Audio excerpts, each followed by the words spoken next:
Welcome to news alerts. శాసనసభలో ద్రవ్య వినిమయ బిల్లుపై చర్చ సందర్భంగా సీఎం రేవంత్ రెడ్డి మాట్లాడారు. మేడిగడ్డ, సుందిల్లా, అన్నారం బ్యారేజీలు పనికి రాకపోయినా కాంగ్రెస్ కాలంలో నిర్మితమైన ప్రాజెక్టుల ద్వారానే ప్రస్తుతం నీరు అందుతోందన్నారు. కాళేశ్వరంపై వన్ మ్యాన్ కమిషన్ విచారణ జరుగుతోందని, అవసరమైతే నిజ నిర్ధారణ కమిటీ ఏర్పాటు చేస్తామన్నారు. మల్లన్న సాగర్ భూసేకరణలో రైతులపై దాడులను గుర్తు చేస్తూ నష్టపరిహారం పెంచేందుకు తాను దీక్ష చేసిన విషయాన్ని చెప్పారు.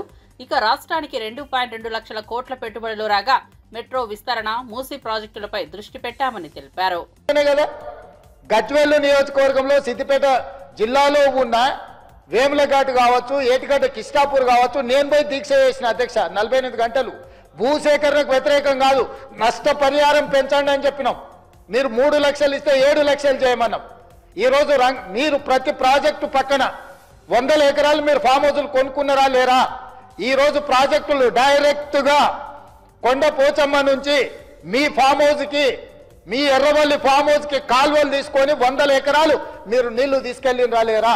ఈరోజు రంగనాయక సాగర్ దగ్గర హరీష్ రావు గారికి ఫామ్ హౌస్ ఉన్నదా లేదా? మీరు ప్రాజెక్టులు కట్టిందే మీ ఫామ్ హౌస్ల కోసం. ప్రాజెక్టులు కట్టిన కాడ మీరు ఫామ్ హౌస్లు తీసుకున్నారు. దుర్మార్గమైన ఆలోచన మీది. ఈరోజు మీరు సిద్ధంగా ఉన్నారా విచారణకు? కొండపోచమ్మ దగ్గర ఎవరికి ఫామ్ హౌస్ ఉంది, రంగనాయక సాగర్ దగ్గర ఎవరికి ఫామ్ హౌస్ ఉంది, లేకపోతే ప్రాజెక్టులు కట్టిన దగ్గర ఎవరికి భూములు ఉన్నాయో, ఎవరికి ఫామ్ హౌస్లు ఉన్నాయో నిజ నిర్ధారణ కమిటీ నేను కాదు, ఈ సభలో ఉన్న కాంగ్రెస్ పార్టీ నుంచి ఒక్కరిని కూడా వద్దు. బీఆర్ఎస్ నుంచి, బీజేపీ నుంచి, ఎంఐఎం నుంచి, సిపిఐ నుంచి శాసనసభ్యులతో నిజ నిర్ధారణ కమిటీని వేద్దాము. కట్టుకున్న ప్రాజెక్టులల్లా మీ చుట్టాల భూములను ఎట్లా తొలగించారు, మీ భూములను ఎట్లా తొలగించారు? మీ డైరెక్ట్ గా కేసీఆర్ గారి ఫామ్ హౌస్ కి కాల్వలు తీసుకెళ్లి ఫామ్ హౌస్ చుట్టూత వంకర దాని చుట్టూత కాల్వలు తిప్పింది ఆధారాలు చూపించాలనా? దుర్మార్గమైన ఆలోచన మీకుంటది, మాకెందుకుంటది? ఇప్పటికి కూడా అబద్ధాలు చెప్పేది మానండి. ఎందుకు ఇంకా బుకాయించాలని, దబాయించాలని? ఎన్ని రోజులు అధ్యక్ష భూసేకరణ జరిగినప్పుడు భూమి కోల్పోయిన నిర్వాసితులకు బాధ, దుఃఖం ఉంటది. ఆ బాధ, దుఃఖం ఉన్న వాళ్లకు అత్యధికంగా నష్టపరిహారం ఇవ్వాలనేది మా ఆలోచన. ఆనాడు మల్లన్న సాగర్లో 3 లక్షల నుంచి మొదలుపెట్టిన మీరు, మేము కొట్లాడితే అది చివరికి 10 నుంచి 12 లక్షలకు వచ్చింది. ఇవాళ కొడంగల్లో, లగచెర్లలో 20 లక్షల ఎకరాకు అసైన్మెంట్ భూమిలో కూడా 20 లక్షలు ఇచ్చినాం. 5 లక్షల రూపాయలు ఇందిరమ్మ ఇల్లు ఇచ్చినాం. 150 గజాల ఇంటి స్థలం ఇచ్చినాము. ఈ రోజు one of the best package మేము కొడంగల్ ఇస్తే, మీ మాజీ ఎమ్మెల్యే మీరు పర్సనల్గా వెళ్ళి మీరు ఏమైనా చేయండి, అధికారులను చంపండి, మేము చూసుకుంటామని చెప్పింది పబ్లిక్ డొమైన్లు ఉంది. మీరు ఈ రోజు టీవీలలో పవిత్ర రంజాన్ మాసం సందర్భంగా విజయవాడలో రాష్ట్ర ప్రభుత్వం ఏర్పాటు చేసిన ఇఫ్తార్ విందులో ముఖ్యమంత్రి చంద్రబాబు నాయుడు, మంత్రి ఎన్ఎండి ఫరూక్, ముస్లిం మత పెద్దలు, ప్రజలు పాల్గొన్నారు. A+ కన్వెన్షన్ సెంటర్లో జరిగిన ఈ కార్యక్రమంలో సీఎం స్వయంగా ముస్లింలతో కలిసి ప్రార్థనలు చేశారు. ఉపవాస దీక్ష ముగింపు సమయంలో పండ్లు తినిపిస్తూ మానవతా చైతన్యం చూపించారు. మైనార్టీల అభివృద్ధికి టీడీపీ తీసుకొచ్చిన పథకాలను గుర్తు చేస్తూ మత సామరస్యాన్ని కాపాడే బాధ్యత తమదేనని స్పష్టం చేశారు.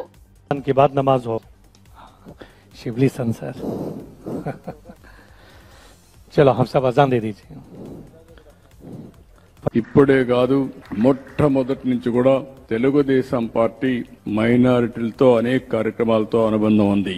ఈ రోజు ఈ రాష్ట్రంలో సమైక్య ఆంధ్రప్రదేశ్ లో ఏమైనా జరిగిందంటే అది తెలుగుదేశం పార్టీ హయాంలో ముస్లింలకు న్యాయం జరిగింది తప్ప ఇంకోటి కాదు.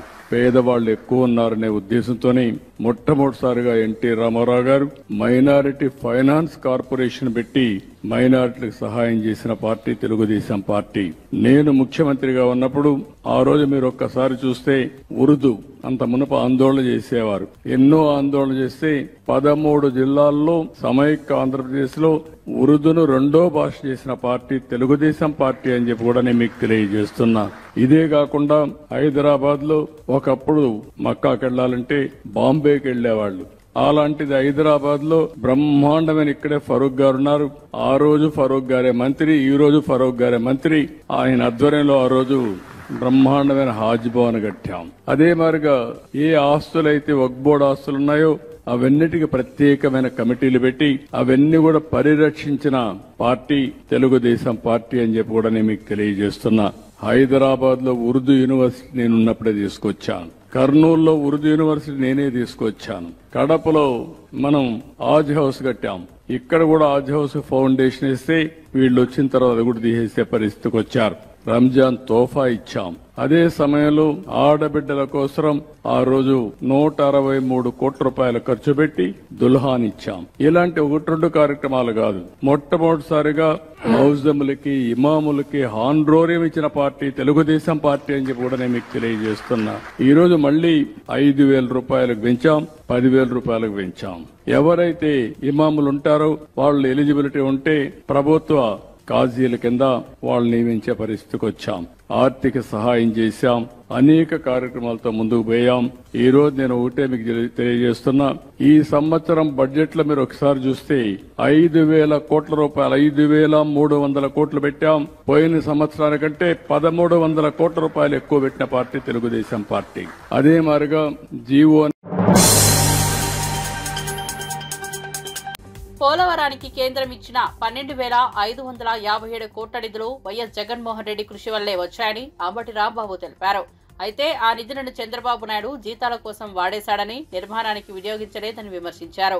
చంద్రబాబు తెలివి తక్కువతనం, అధిక దురాశ కారణంగా పోలవరం ప్రాజెక్టు నాశనమైందని మండిపడ్డారు. విదేశాల నుంచి వచ్చిన నిపుణుల కమిటీ సైతం చంద్రబాబు చేసిన తప్పులను బయటపెట్టిందని తెలిపారు. అయినా ఇంతటి వైఫల్యం ఉన్న చంద్రబాబు పోలవరానికి వచ్చి జగన్పై దుష్ప్రచారం చేయడం దుర్మార్గమని వ్యాఖ్యానించారు. కారణం జగన్మోహన్ రెడ్డి గారని చిత్తశుద్ధిగా చెప్తున్నా, గుండె మీద చెయ్యి వేసుకుని చెప్తున్నా. మా కృషి ఫలితంగా ఆ రోజున ఫైల్ మీరు ఆపిన, అదృష్టవశాత్తు మీరు అధికారంలోకి వచ్చారు.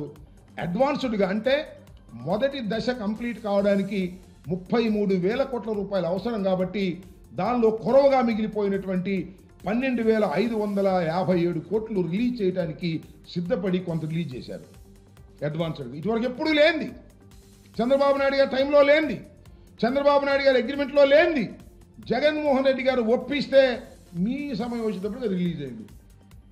ఇక్కడ చేశారండి మీరు. ఇందా మమ్మల్ని అంటున్నారు కన్నా డైవర్ట్ చేశారని. మీరు డైవర్ట్ చేశారు. వాళ్ళు రిలీజ్ అయిన డబ్బులు ప్రాజెక్టు ఖర్చు పెట్టుకోకుండా మీరు జీతాలకు ఇచ్చే కార్యక్రమం చేశారు. చేస్తే కేంద్ర ప్రభుత్వం 15 సార్లు 20 సార్లు వార్నింగ్ ఇస్తే అప్పుడు జాయింట్ అకౌంట్లో వేసినటువంటి దౌర్భాగ్యమైన పరిస్థితి చేసింది మీరని మనవి చేస్తున్నాం. కేంద్ర ప్రభుత్వం పోలవరానికి ఇచ్చినటువంటి అడ్వాన్స్ని డైవర్ట్ చేసినటువంటి వ్యక్తి నారా చంద్రబాబు నాయుడు గారు. ఇవాళ మమ్మల్ని అంటాడు 5 సంవత్సరాల్లో మేము డైవర్ట్ చేశామని. డైవర్ట్ చేయడానికి అవకాశమే లేదు. నేను ఇందాక చెప్పినట్టుగా ఇంకొక విషయాన్ని ఇక్కడ చెప్తాను మీకు. కరోనా మీకు గుర్తుంది. కరోనా ఉన్నప్పటికీ కూడా శరవేగంతో పోలవరాన్ని ముందుకు తీసుకువెళ్లే కార్యక్రమం చేశాం. కేవలం నేను మనవి చేస్తున్నా, డయాఫ్రమ్ వాళ్ళు దెబ్బతిని పోవడం వలన మేము దాన్ని పూర్తి చేయలేకపోయాం సకాలంలో. ముందు అనుకున్నాం పూర్తి చేస్తామని. నేను వెళ్ళిన తర్వాత వెళ్ళి మాట్లాడి సీఎం గారితో చెప్పి, డయాఫ్రమ్ వాళ్ళు దెబ్బతింది సార్, ఇది నూతనమైనటువంటి డయాఫ్రమ్ వాళ్ళు నిర్మించేంత వరకు కూడా ఇది పూర్తి చేయడం సాధ్యం కాదు అని చెప్పి ఒప్పించి, ఎప్పుడు పూర్తి చేస్తామో కరెక్ట్గా చెప్పలేమనే విషయాన్ని కూడా ప్రభుత్వం తరపున తొలిసారిగా నేను చెప్పినటువంటి అంశాన్ని కూడా ఇక్కడ నేను గుర్తు చేస్తున్నాను.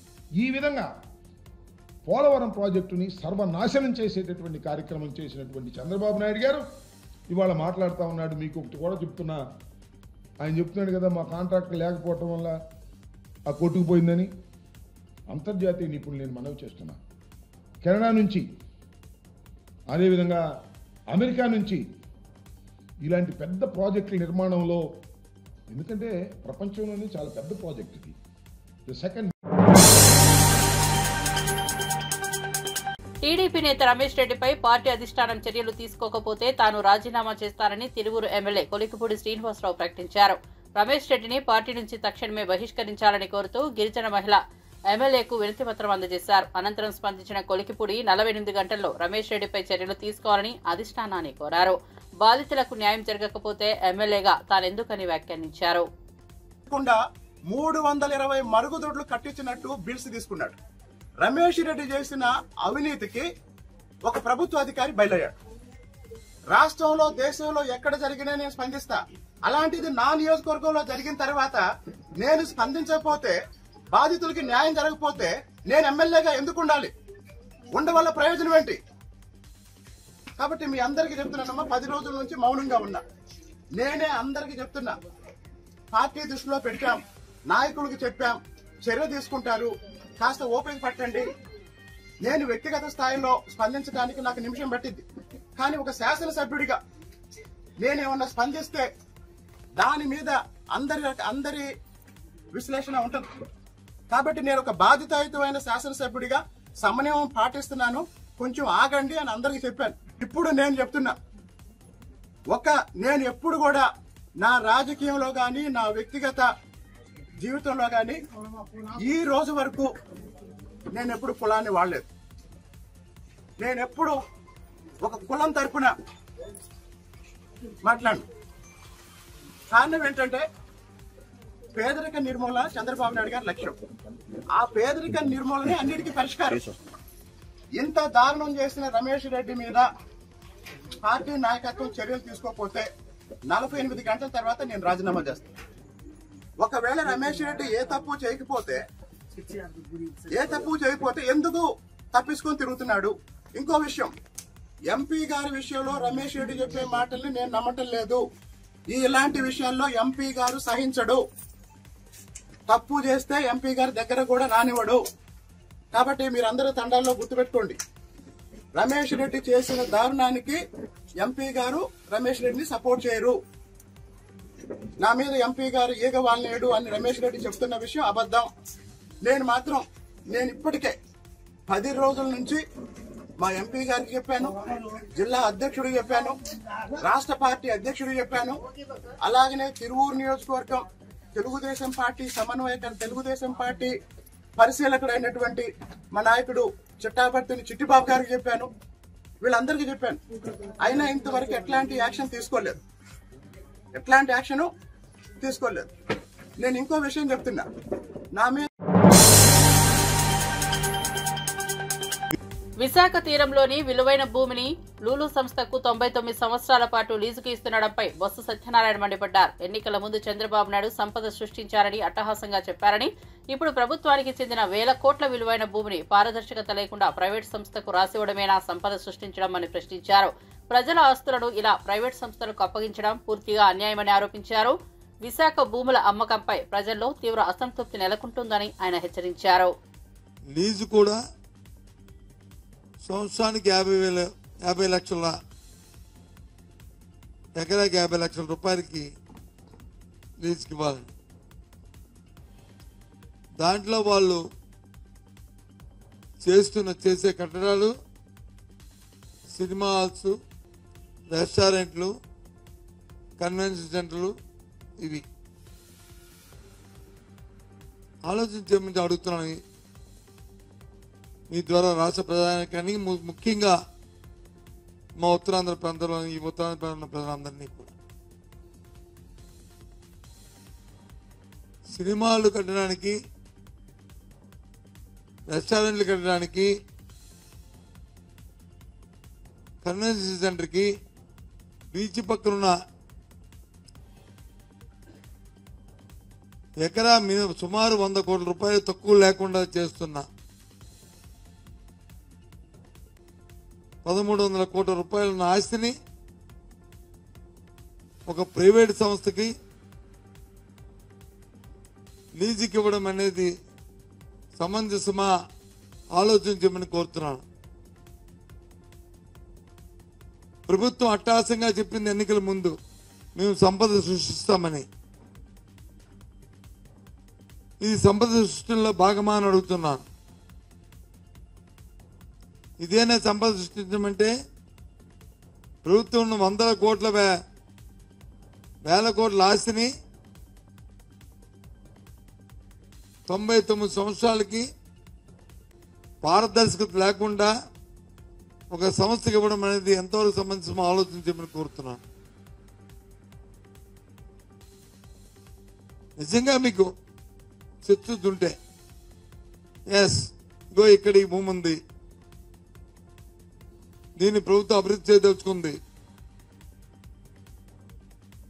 ప్రభుత్వంకి దీని మీద రెవెన్యూ జనరేట్ అవ్వాలి, ఎవరు వస్తారు, ఏ సంస్థ వస్తారు రండి అని ఓపెన్ గా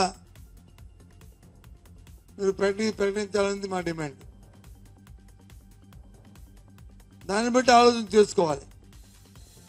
అది లేకుండా కాంగ్రెస్ బీజేపీ మధ్య గల గోప్యబంధం అసెంబ్లీ సాక్షిగా బట్టబయలైందని హరీష్ రావు విమర్శించారు.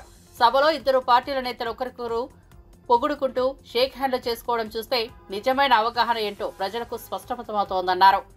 కాంగ్రెస్ పార్టీ ఇచ్చిన పత్రాలను బీజేపీ నేతలు చదివి మాట్లాడారని ఆరోపించారు. బయట ప్రజలు ముందుకు వచ్చి గొడవలెత్తించినట్టు నటించి సభలో మాత్రం చేతులు కలుపుకున్నారని పేర్కొన్నారు. ఇదే వారి మిత్ర బృందాన్ని కుట్ర రాజకీయాలకు బయటపెడుతోందని హరీష్ రావు పేర్కొన్నారు.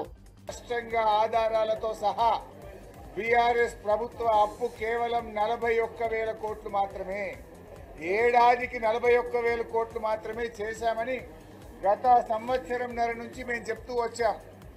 మేము గత 16 నెలల నుంచి ఏదైతే చెప్పామో ఇవాళ కాగ్ రిపోర్టు కూడా మేము చెప్పిందే నిజమని చాలా స్పష్టంగా తేల్చి చెప్పింది. కాగ్ రిపోర్టు చెప్పడమే కాదు, బట్టి విక్రమార్క గారు కూడా అసెంబ్లీలో మేం చెప్పిందే నిజమని చెప్పారు. అంటే ప్రభుత్వము మరియు గ్యారంటీల రూపంలో తీసుకున్న మొత్తం కూడా కలిపి 4,17,000 కోట్లు మాత్రమే. 10 ఏళ్లలో 4,17,000 కోట్లు అంటే సంవత్సరానికి 41,000, 42,000 కోట్లు. అంటే కాంగ్రెస్ ప్రభుత్వం 1,58,000 కోట్ల రూపాయలు అప్పు చేసింది. చేసిన పని అయితే సున్నా. ఇలా నగ్నంగా ఇంకొక విషయం బయటపడ్డది. ముఖ్యమంత్రి గారేమో 3 గంటల 44 నిమిషాలకు సభలో మాట్లాడుతూ 1,52,000 కోట్లు అప్పులకు మిత్తిలకు కట్టినామని చెప్పిండు. 7 గంటల 44 నిమిషాలకు బట్టి విక్రమార్క మాట్లాడుతూ 88,000 కోట్లు అప్పులు మిత్తిల కింద కట్టినామన్నారు. 4 గంటల్లోనే ముఖ్యమంత్రికి ఉప ముఖ్యమంత్రి మధ్య 70,000 కోట్ల తేడా వచ్చింది. అంటే ఇలా ముఖ్యమంత్రి గోబల్స్ ప్రచారం చేయాలని ప్రయత్నం చేసింది. ఈయన ఆర్థిక మంత్రిగా ఉప ముఖ్యమంత్రిగా రాష్ట్ర ప్రభుత్వ ఖజానా నుంచి చెల్లించేది మాత్రమే రాష్ట్ర ప్రభుత్వ అప్పు. మేము గత 16 నెలలుగా ఏ లెక్క అయితే చెప్పామో ఇవాళ అదే లెక్క కరెక్ట్ అని కాగు చెప్పింది. సభ సాక్షిగా బట్టి విక్రమార్క గారు కూడా అదే చెప్పారు. సో ఇప్పటికైనా కాంగ్రెస్ నాయకులారా 6 లక్షల అప్పు, 7 లక్షల అప్పు, 8 లక్షల అప్పు అని గోబల్స్ మానుకోండి. బీఆర్ఎస్ ప్రభుత్వ అప్పు ఏడాదికి 41,000 కోట్లు, కాంగ్రెస్ చేసింది 1,58,000 కోట్లు. ఇది నేను చెప్పలే, రేవంత్ రెడ్డి గారే చెప్పారు. ఇకపోతే శాసనసభ బడ్జెట్ సమావేశాల్ని బీఆర్ఎస్ పార్టీ అద్భుతంగా ఉపయోగించుకున్నది. మేము చాలా స్పష్టంగా కాంగ్రెస్ తప్పిదాలను ఎత్తి చూపాం, కాంగ్రెస్ వైఫల్యాలను ఎండగట్టాం. 6 గ్యారంటీల కుప్పం మహిళల అభివృద్ధికి కూటమి ప్రభుత్వం తీసుకొచ్చిన ఎలిప్స్ సంస్థను మహిళలు పూర్తిగా సద్వినియోగం చేసుకోవాలని సీఎం చంద్రబాబు సతీమణి నారా భువనేశ్వరి పిలుపునిచ్చారు. రుణాలు తీసుకుని సమయానికి తిరిగి చెల్లించడం ద్వారా ఆర్థికంగా స్థిరపడొచ్చని సూచించారు. తాను కూడా 10 రూపాయలు అప్పు చేసినప్పుడు పూర్తిగా చెల్లించే వరకు నిద్ర పట్టదని చెబుతూ బాధ్యత గల ఆర్థిక నడతే మహిళల ఆత్మవిశ్వాసానికి బలమని చెప్పారు. మహిళా పక్షపాతి ప్రభుత్వంగా కూటమి ప్రభుత్వం పనిచేస్తోందని గుర్తు చేశారు. మీ చేయి దగ్గరికి వస్తుంది ఎలిప్స్ సంస్థ. దీని గురించి మీరు ఆలోచించి మీకు ఏది ఇష్టముందో, ఏమి చేయగలరో, మీ శక్తి ఏంటో మీరు ఆలోచించగలరు. ఒక్కళ్ళ చెప్పింది మీరు నమ్మకూడదు. మీకు ఏ శక్తి ఉంది, మీ ఇష్టం ఏంటి, ఏ ప్రొడక్ట్ లో మీ మనసు ఉంది. ఎందుకంటే మన ఇష్టం ఉంటేనే ఏదైనా మనం ముందుకు తీసుకెళ్ళగలం. పక్కన వాళ్ళు మనని తోస్తా ఉంటే ఇది చెయ్యి అది చెయ్యి అంటే అది కాదు. మన మనసుకి మనకే తెలుస్తుంది ఏది మన ఇష్టంగా ఏ పని చేయగలం, ఏ పని చేస్తే మనం డబ్బు సంపాదించగలం.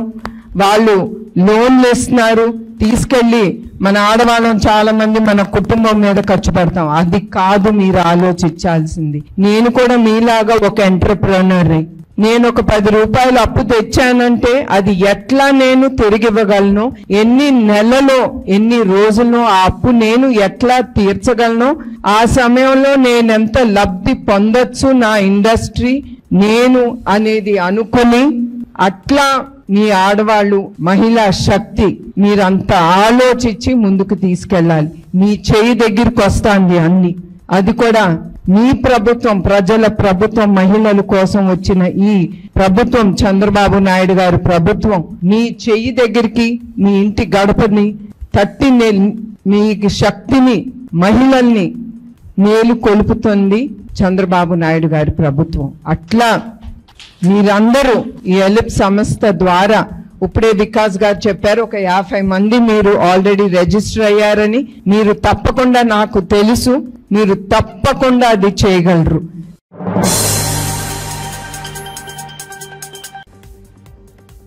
రియల్ ఎస్టేట్ అంటే రేవంత్ అంటే రియల్ ఎస్టేట్ అని గర్వంగా చెప్పుకుంటారని, అలాంటప్పుడు తెలంగాణలో రియల్ ఎస్టేట్ ఎందుకు కుప్పకూలిందని కేటీఆర్ ప్రశ్నించారు. అసెంబ్లీలో మాట్లాడిన ఆయన 1 కోటి మంది మహిళలకు కోటీశ్వరులను చేస్తామన్న కాంగ్రెస్ హామీ ఎలా నెరవేరుస్తారో వారికి కూడా తెలియదన్నారు. కాంగ్రెస్ పాలన చూస్తుంటే ఓ స్త్రీ రేపురా అన్నట్లుగా ఉంది అంటూ తీవ్ర విమర్శలు చేశారు. ప్రజల భద్రత, అభివృద్ధి పరంగా కాంగ్రెస్ ప్రభుత్వం పూర్తిగా విఫలమైందని పేర్కొన్నారు. రాష్ట్రాన్ని మోసం చేస్తున్న ప్రభుత్వానికి ప్రజలు తగిన బుద్ధి చెబుతారని హితవు పలికారు. అన్నారు, మామకిస్తా అన్నారు, 4,000 పెన్షన్ అన్నారు, వస్తలేదని చెప్పి అత్తాకోడళ్ళ పంచాయతీలు పెడతా ఉన్నారు సార్. అధ్యక్ష, అప్పట్లో నేను చిన్నగా ఉన్నప్పుడు ఊర్లలో పేరు రాసేది అధ్యక్ష, గోడల మీద రాసేది ఓ స్త్రీ రేపురా అని. ఇలా వీళ్ళ పరిపాలన అట్లే ఉంది అధ్యక్ష. ఏది అడిగినా ఓ స్త్రీ రేపురా. మహిళల్ని కోటీశ్వరులు చేస్తారట, 1 కోటి మందిని. ఎట్లా చేస్తారో వీళ్ళకి ప్లాన్ ఉందో లేదో తెలియదు, కానీ ప్రజలకు మాత్రం అర్థమైంది అధ్యక్ష. 40% బడ్జెట్ చూసిన తర్వాత మొత్తానికి అర్థమైపోయింది అధ్యక్ష. 1,67,00,000 మంది ఆడబిడ్డలు ఎదురు చూస్తా ఉన్నారు. ఖచ్చితంగా నెలకు 2,500 ఇవ్వాలని 18 ఏళ్లు నిండిన ఆడబిడ్డలు, వారి కోసం ఒక 10,000 కోట్లు అంచనాలు సవరించి కేటాయించాలని చెప్పి నేను కోరుతా ఉన్నా అధ్యక్ష. బంగారం అన్నారు, మరి లంక బిందెలు దొరికినాక ఇస్తారా, ఎప్పుడు ఇస్తారా చూడాలి అధ్యక్ష, చూద్దాం అధ్యక్ష. కేసీఆర్ కిట్ ఎగిరిపోయింది, న్యూట్రిషన్ కిట్ ఆగిపోయింది, సీఎం బ్రేక్ఫాస్ట్ రద్దయింది. తల్లి బిడ్డలకు మరి మాతా శిశువులకు కూడా మంచి జరిగే మంచి పథకాలను కూడా రద్దు చేశారు అధ్యక్ష. బతుకమ్మ చీరలు బంద్, రంజాన్ తోఫా బంద్, క్రిస్మస్ కానుక బంద్, ఆఖరికి ఆశాలు, అంగన్వాడీలు మీరు కూడా వాళ్ళని రిప్రజెంట్ చేశారు సార్. 18,000 జీతం ఇస్తామని మేనిఫెస్టో చైర్మన్ గారు పెట్టారు, వాళ్ళకు కూడా ఇవ్వలేదు అధ్యక్ష. వాళ్ళకు ఒక 500 కోట్లు కేటాయించండి అధ్యక్ష. నేను అనేది ఏమంటే అధ్యక్ష, మొన్న నేను చెప్పడం కదా, అక్బరుద్దీన్ ఓవైసీ గారు ఇక్కడ నుంచి చెప్పారు రియల్ ఎస్టేట్ కుప్పకూలింది అని. ముఖ్యమంత్రి గారు ఎన్నికల ముందు చెప్పినారు రియల్ ఎస్టేట్ అంటేనే రేవంత్ రెడ్డి అంటేనే రియల్ ఎస్టేట్ అన్నారు. మరి ఎందుకు అధ్యక్ష ఈరోజు వేణుగోపాల్ రెడ్డి అనే రియల్టర్ ఆత్మహత్య చేసుకునే పరిస్థితి వచ్చింది? ఎందుకు ఇవాళ సీఎం గారికి లెటర్ రాసి మరీ ఆత్మహత్య చేసుకునే పరిస్థితి వచ్చింది? రాష్ట్రంలో అధ్యక్ష మీరు కూడా వికారాబాద్ జిల్లా నుంచి ఉన్నారు. నిజంగా భూముల పరిస్థితి ఎట్లుంది, రియల్ ఎస్టేట్ పరిస్థితి ఎట్లుంది నాకు తెలుసు, మీకు తెలుసు, రేవంత్ రెడ్డి గారికి కూడా తెలుసు. నేను అంతకంటే ఎక్కువ చెప్పను కానీ, బట్ ఒకటి మాత్రం వాస్తవం అధ్యక్ష, కొన్ని నెగిటివ్ థాట్స్, నెగిటివ్ పాలసీస్ ఇవాళ హైడ్రా అధ్యక్ష ఉద్దేశం మంచిదే కావచ్చు. మేము గతంలో ఈవీడిఎం అని పెట్టినాం, దాని పేరు మార్చిండ్రు, ఎక్స్టెండ్ చేసిండ్రు, దానికి హైడ్రా అని పేరు పెట్టింది. కానీ ఎట్లా నడుస్తుంది అధ్యక్ష హైడ్రా? పేదల మీదనేమో ప్రతాపం, పెద్దలనేమో కాపాడతారు. పెద్దలు ఎఫ్టీఎల్లో ఉన్న పట్టించుకోరు, ఆడ చెరువు ఆనుకొని బిల్డింగ్లు కట్టినా పట్టించుకోరు, కానీ పేదలను మాత్రం ఎప్పుడు పడితే అప్పుడు వచ్చి కూలగొడుతున్నారు. ఆఖరికి హైకోర్టు ఎన్నిసార్లు తెచ్చినా అక్కడ మాత్రం ఇది ఉండదు అధ్యక్ష, రెస్పాన్స్ ఉండదు. స్టాంప్స్ అండ్ రిజిస్ట్రేషన్స్ తగ్గింది, రెవెన్యూ ఇప్పుడు జీఎస్టీ తగ్గింది, వెహికల్ ట్యాక్స్ తగ్గింది, వెహికల్ ట్యాక్స్ నుంచి వచ్చే రెవెన్యూ తగ్గింది. ఇవన్నీ ఎందుకు జరుగుతున్నాయంటే నేను అడుగుతా ఉన్నా అధ్యక్ష, ఒకవైపు పరిశ్రమలు వెళ్ళిపోతున్నాయని పేపర్లో వార్తలు వస్తున్నాయి. Sridhar Babu garu, you can correct me if I'm wrong. Premier energy అనే కంపెనీ సీతారాంపూర్లో పెట్టుబడి పెట్టడానికి ఒప్పుకుంది, 1,700 కోట్లది ఆంధ్రాకి తరలిపోయిందని వార్తలు వస్తున్నాయి.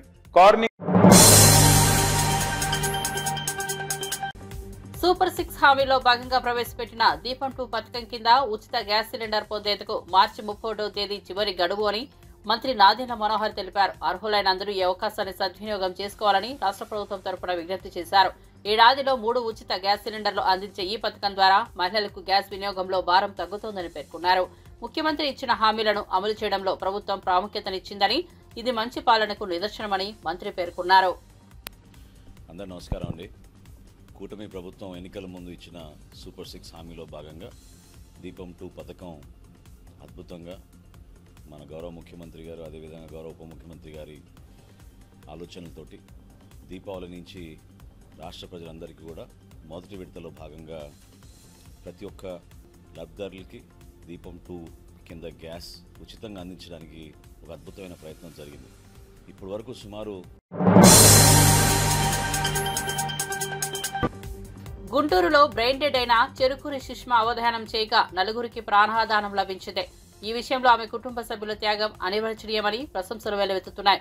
ఒక మెసేజ్ కి స్పందించిన మంత్రి నారా లోకేష్ వెంటనే గ్రీన్ ఛానల్ ఏర్పాటుతో పాటు గుండె తరలింపుకు ప్రత్యేక విమానం ఏర్పాటు చేశారు. తిరుపతికి సురక్షితంగా అవయవాలు చేరేలా చర్యలు తీసుకున్నారు.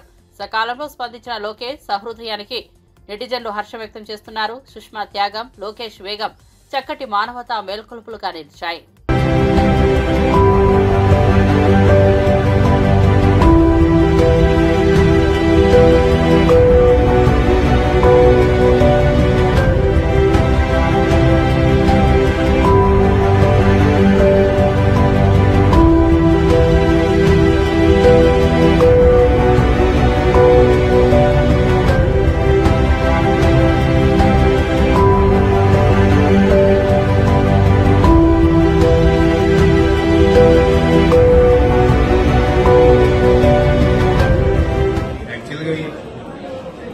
సడన్ గా ఫేస్ చేశాము ఈ సిచ్యుయేషన్ అంతా. Very few minutes, that is 2 to 4 minutes. ఆ సిచ్యుయేషన్ నుంచి బయటకు రాగలుగుతాము అని వెంటనే అనుకోలేదు. అనుకోకుండా ఇది నన్ను అడిగినప్పుడు మరి ఇప్పటికీ తనను కోల్పోయాము, మరి పిల్లలు ఎలా రియాక్ట్ అవుతారు ఏంటో అనుకున్నాను. కానీ I feel very proud on their decision. This is their decision only.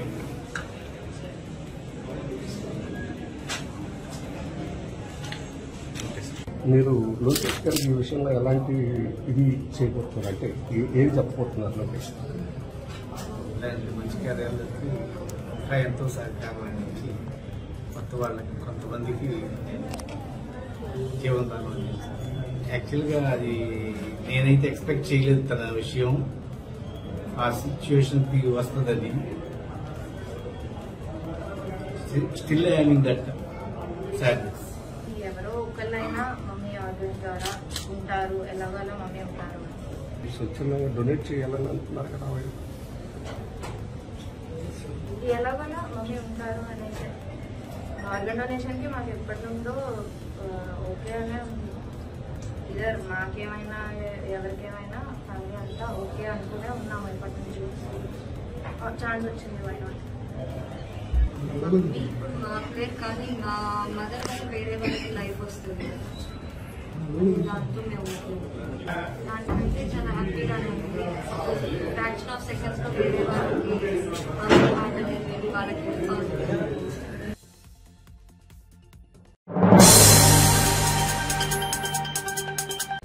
Brain dead యువతి చెరుకూరు సుష్మా అవయవదానానికి ఆమె కుటుంబ సభ్యులు అంగీకరించడంతో గుండెను తిరుపతికి తరలించేందుకు మంత్రి నారా లోకేష్ సొంత ఖర్చుతో ప్రత్యేక విమానం గ్రీన్ ఛానల్ ఏర్పాటు చేయించారు. నారా లోకేష్ చేసిన ఈ మానవతా చర్యకు గుంటూరు ఆస్టర్ రమేష్ హాస్పిటల్ యాజమాన్యం ఆయనకు కృతజ్ఞతలు తెలిపారు. ఒక మెసేజ్ కి స్పందించి ప్రాణదానం సాకారమైనందుకు నెటిజన్లు కూడా హర్షం వ్యక్తం చేస్తున్నారు. ఈ సంఘటన మానవతా విలువలకు పరాకాష్ఠగా నిలిచింది. ఖర్చుతో ఫ్లైట్ ఇస్తున్నారు అనేది ఐఎమ్ షూర్ ఇంకొక గవర్నమెంట్లో కానీ ఇంకొక పర్సన్ కానీ ఇలాంటివి చేయవలసిన అవసరం కూడా లేదు అంత హడావిడిగా వేరే వాళ్ళకి. కానీ ఆయన చేశారు. అండ్ గవర్నమెంట్ కూడా ఈ ట్రాన్స్ప్లాంట్ ప్రోగ్రామ్ని చాలా సీరియస్గా తీసుకుందండి. ఎందుకంటే ఒక్క పర్సన్ చనిపోతూ ఒక 7-8 మందిని బతికించగలుగుతున్నారు అంటే అది ఎంత మంచి విషయము. సో వాళ్ళు జియో నెంబర్ 95 కూడా పాస్ చేశారు. ఎవరెవరైతే ఇలా అవయవ దానం చేశారో వాళ్ళకి ఏదర్ కలెక్టర్ కానీ సబ్ కలెక్టర్ కానీ ఆర్డీఓ కానీ ఆల్ ఆనర్స్తో వాళ్ళ క్రిమేషన్ అది చేసేట్టు అని చెప్పి ఆ జియో కూడా పాస్ చేశారు. అదే కాదు, మనం అవయవాలు షిఫ్ట్ చేసే టైంకి కూడా గ్రీన్ కారిడార్ ప్రొవైడ్ చేయటం కానీ అలాంటివి చేయటంలో కూడా గవర్నమెంట్ చాలా ముందుకు వస్తుంది. అంత హెల్ప్ చేస్తున్నారు. అండ్ ఇంకొకటి ఏంటంటే ఇప్పుడు పెద్ద హాస్పిటల్స్లో కార్పొరేట్ హాస్పిటల్స్లో ఏదైతే ట్రాన్స్ప్లాంట్ చేస్తున్నారో సిమిలర్గా ట్రాన్స్ప్లాంట్ ప్రోగ్రాము గవర్నమెంట్ హాస్పిటల్స్లో కూడా చేయాలి, అందరికీ రీచ్లో ఉండాలి అనే ప్రయత్నంలో కూడా గవర్నమెంట్ ఉందండి. ఇప్పుడు సరే ప్రస్తుతానికి మన హాస్పిటల్లో కేసు విషయానికి వస్తే యంగ్ లేడీ, ఏ కోమార్బిడిటీసు లేవు, 47 ఏళ్ల వయసు ఉన్న ఆవిడే సుష్మా అని ఆవిడే గత 15 రోజులుగా కొంచెం తలనొప్పి వస్తుంది. యూజువల్గా ఎవరైనా ఏదో చిన్న తలనొప్పి టెన్షన్ హెడేక్ అని అనుకుంటాము. అండ్ లాస్ట్ 2 డేస్లో కొంచెం వామిటింగ్స్ అయ్యాయి. సో మన హాస్పిటల్కి వచ్చేసరికి ఆల్రెడీ తలలో బ్లీడింగ్ అయిపోయి వచ్చారు. ఇమీడియట్గా రాగానే మనం సర్జరీకి తీసుకున్నాము. కొంతమంది దానివల్ల ఇంప్రూవ్ అవుతారు, కానీ ఈవిడ కేసులో ఇంప్రూవ్మెంట్ రాలేదు. And finally brain death declare చేయాల్సి వచ్చింది. సో ఆ అటెండెంట్స్ ఎంత వాళ్ళు ముందుకు వచ్చేసి మేము మా మదర్ది స్పెషల్లీ 2 చిన్నపిల్లలు అండ్ వాళ్ళ హస్బెండ్ కలిసి డిసైడ్ చేసుకొని మా మదర్ది ఇంకొకరికి ఉపయోగపడితే మేము వచ్చి డొనేట్ చేయడానికి రెడీగా ఉన్నాము అని వాళ్ళు ముందుకు వచ్చారు. సో మన హాస్పిటల్లో రిజిస్టర్ అయిన పేషెంట్స్ ఉన్నారు ఆల్రెడీ, లివర్, కిడ్నీ అండ్ వేరే హాస్పిటల్స్కి కూడా కొన్ని ఆర్గాన్స్ వెళ్తున్నాయి. ఫర్ ఎగ్జాంపుల్ హార్ట్ పద్మావతి హాస్పిటల్కి వెళ్తుందండి. దానికి వాళ్ళ రాత్రి ఒకసారి ఇక్కడ ఆర్గాన్ రిట్రీవ్ చేశాక 4 గంటల నుంచి మ్యాక్సిమం 6 గంటల లోపల హార్ట్ రీపర్ఫ్యూజ్ చేయాల్సి వస్తుంది అక్కడ. అందుకని అది ఫ్లైట్లో వెళ్తుంది. దానికి గ్రీన్ కారిడార్ అదంతా